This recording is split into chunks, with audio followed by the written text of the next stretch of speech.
finish this book, I'd have to take him back there to write this poem. And things were very different when we went back there. The first time we went, there was no mention of Sally Hemings at all.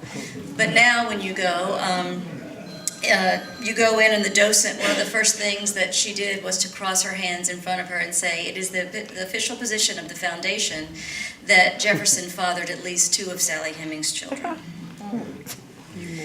Enlightenment.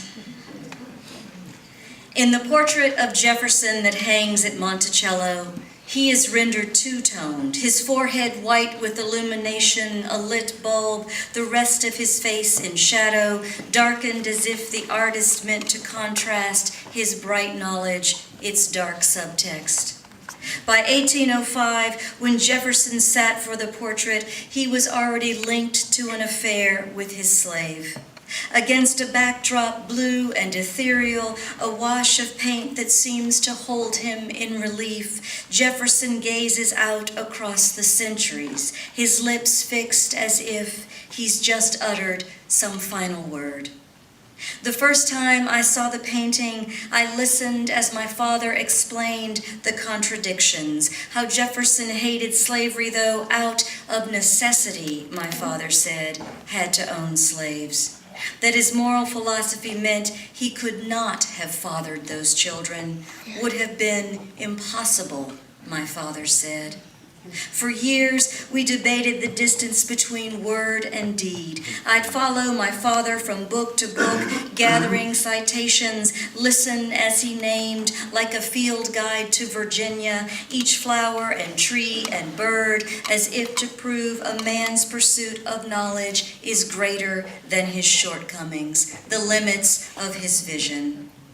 I did not know then the subtext of our story, that my father could imagine Jefferson's words made flesh in my flesh, the improvement of the blacks in body and mind in the first instance of their mixture with the whites, or that my father could believe he'd made me better.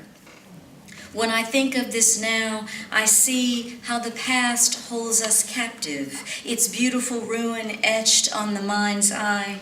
My young father, a rough outline of the old man he's become, needing to show me the better measure of his heart, an equation writ large at Monticello.